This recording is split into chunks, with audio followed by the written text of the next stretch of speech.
Welcome to the Explainer. Today we're jumping right into the thick of the Mahabharata to look at Arjuna's Ascent, the heavenly arsenal and divine reassurance. We're going to see how a hero literally levels up into an absolute powerhouse, all while a king is forced to confront his deepest, darkest anxieties. It's an incredible story, so let's dive right in. So I want you to picture this. How do you prepare to fight an unbeatable enemy? Imagine you're King Yudhishthira, the eldest of the Pandava brothers. You've been exiled, your entire kingdom has been stripped from you, and this massive, catastrophic war is just looming on the horizon.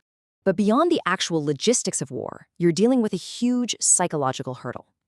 Yudhishthira is entirely consumed by the thought of his rival.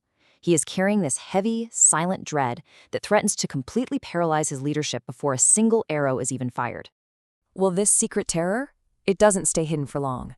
It's dragged right out into the open by the gods themselves. As Indra, the king of the celestials, says, "And as for the fear of Karna which is in thy heart, O repressor of foes, I shall dispel." I mean, Indra sees right through the guy. Yudhishthira's ultimate nightmare is the warrior Karna.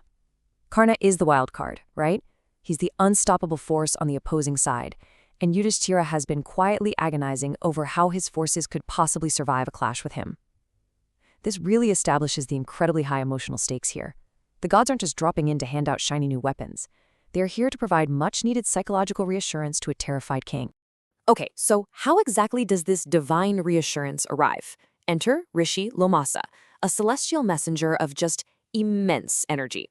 The text tells us that while Daimyo was speaking to the king, Lomasa simply shows up, fresh from traversing the universe. He declares, "Traveling at will, I came to Sakra's abode." Now, Sakra is just another name for Indra, and Lomasa brings a first-hand account straight from heaven. He tells Yudhishthira that he was wandering the celestial regions and was utterly blown away to see Yudhishthira's brother, the heroic Arjuna, the guy famous for wielding a bow with his left hand, sitting right there on the exact same seat as Indra, the king of the gods. And this brilliantly illustrates the sheer scale of the situation. We have King Yudhishthira, surrounded by his brahmanas and followers down on earth, effectively receiving a direct intervention from the divine realm. Lomasa wasn't just casually passing by. He was explicitly ordered by Indra and by Arjuna himself to speed down to the mortal world and deliver a vital status update. I mean, Yudhishthira sent Arjuna away to acquire power, and now he's finally getting the progress report. And man, what a report it is. You really gotta understand exactly what Arjuna has been doing up there in heaven. He hasn't just been practicing his target shooting. He has acquired the Brahma-sira.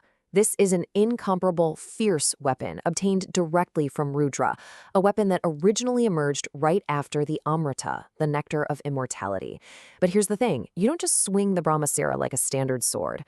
Arjuna had to learn highly complex, specific mantras, not just to hurl the thing, but to safely withdraw it alongside the exact rites of expiation and revival. We're talking about a weapon of literal world-ending magnitude. And that's not all. The text tells us Arjuna also secured Vajras, Dandas, and other celestial weapons from the gods, Yama, Kuvera, Varuna, and Indra himself.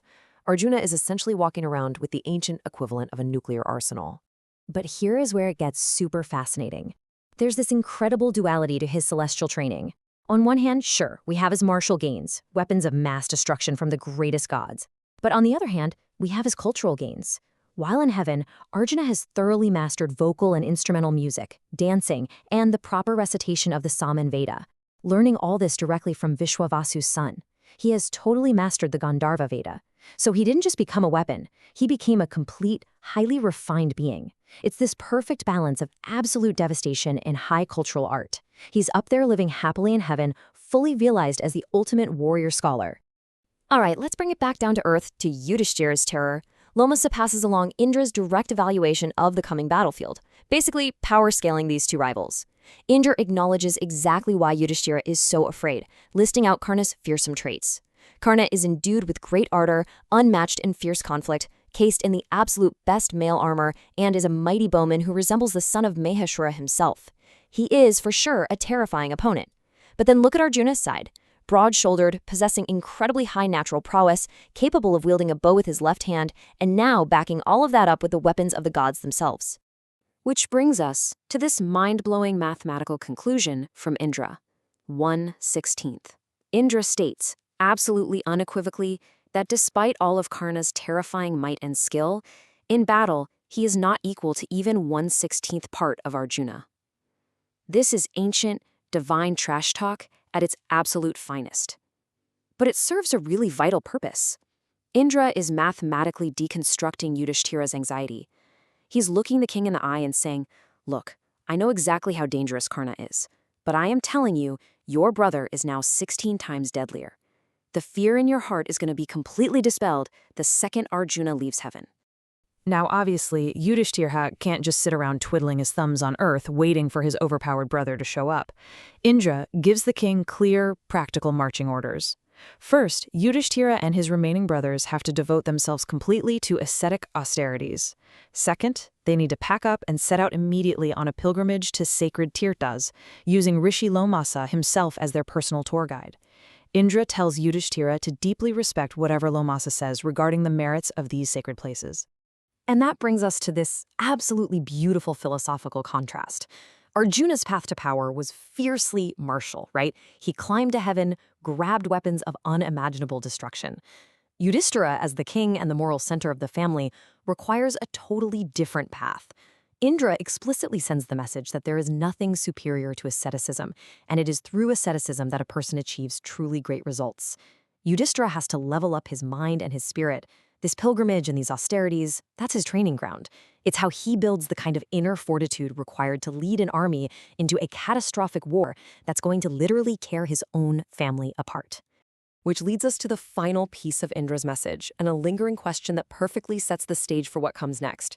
Indra promises that Arjuna will return soon, but there's a catch. Before Arjuna can leave heaven, Indra states that he must accomplish a great deed for the celestials that is incapable of being accomplished by themselves. Just think about that for a second. The gods, beings who hold weapons that can literally unmake reality, have a problem they cannot solve, and they need this mortal warrior to do it for them. So what could possibly be so dangerous, so totally impossible that even the king of the gods has to outsource it to Arjuna? That is the incredible cliffhanger the source material leaves us with today. Keep that question in mind as you reflect on this explainer, and thank you so much for joining me on this deep dive.